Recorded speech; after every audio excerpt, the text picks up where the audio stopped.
Bem-vindo novamente. Falei a verdade. Às vezes você não se sente nessa posição, nesse lugar, como se na sua frente tivessem muitos caminhos possíveis, muitas possibilidades. E para o estudo do italiano, por exemplo, sinta a dificuldade de não saber se escolher esse caminho e ir pegar um verbo, escolher esse outro, ouvir uma música, ou esse outro e, não sei, conversar com algum italiano e assim por diante. E você tem a ilusão de que exista esse caminho.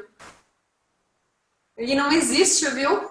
Como se esse caminho fosse a reta que vai em direção ao italiano. Não tem uma reta assim. Imagine que assim, você tem o português aqui e o italiano aqui.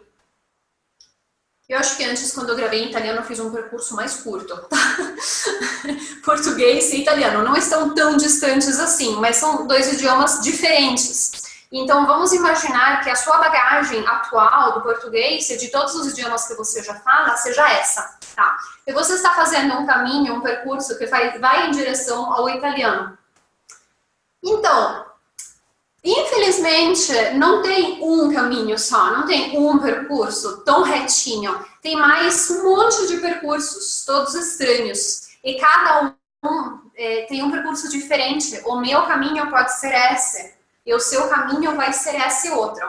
Então, a minha sugestão é respeite o percurso, respeite o seu caminho, respeite os seus tempos e vá com calma. Por qual motivo? Para fazer esse percurso e chegar o quanto mais próximo do italiano, é importante que você pegue um pouquinho de tudo. Então, se você pegar somente os verbos, por exemplo, está aqui, hoje não sabe nada de verbos, você vai estudando um monte de verbos, chega aqui no final e só tem um pontinho, sabe? Só os verbos. E falta um monte de outros aspectos. Por exemplo, um aspecto pode ser a fonética, um outro pode ser a música, um outro uma compreensão oral, uma produção escrita, uma produção oral, uma interação, o estudo das preposições, o estudo dos artigos. E fazendo um pouquinho de tudo, tá? Estou partindo sempre de pontinhos diferentes. Imagine que são todos fios separados, tá? E você precisa de todos eles. Mas eles estão, assim, todos dando nós entre eles. E tá tudo bem, faz parte, é o normal. Então, qual que é a minha sugestão? Quando você está, exemplo, estudando verbos, porque neste momento estamos falando mais de verbos. Comece daqui, bem no comecinho do primeiro ponto. Comece a fazer os exercícios que estão nos primeiros níveis. E vai avançando, eu estou fornecendo para você exercícios de todos os níveis, do mais base até o mais avançado. A minha sugestão é, respeite os seus tempos. Então, vai a partir do exercício mais simples possível e vai avançando com calma, vai fazendo todos, até que se sente que o exercício está muito difícil, está muito puxado. Quando estiver muito puxado, mesmo que não for o exercício mais difícil de todos, faça uma pausa e vai estudar outra coisa também. Faça um pouquinho de fonética, um pouquinho de produção escrita, um pouquinho de interação, um pouquinho de outras coisas também para não desgastar, para não perder energia, para não perder foco, para não perder atenção, tá? Não seja arrogante, não comece pelos exercícios que estão no final, não comece pelos exercícios mais difíceis o tempo inteiro, porque isso não ajuda tanto assim.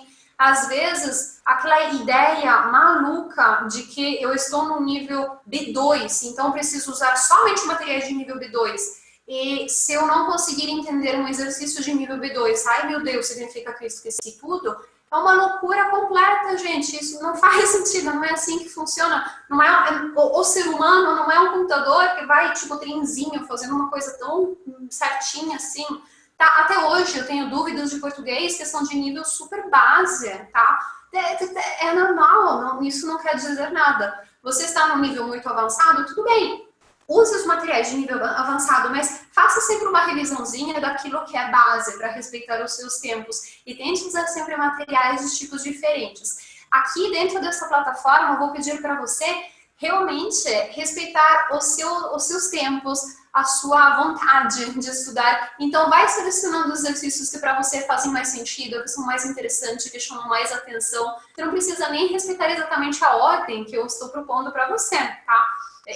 Eu estou propondo uma ordem nos vídeos e nas aulas, mas Na verdade, o idioma é assim, é uma coisa mais complexa do que isso. Então, você pode respeitar o seu ritmo, os seus tempos, a sua vontade, a sua curiosidade, acima de qualquer outra coisa. E entenda que esse caminho não existe, essa coisa que não tem, tá? Esse caminho retinho.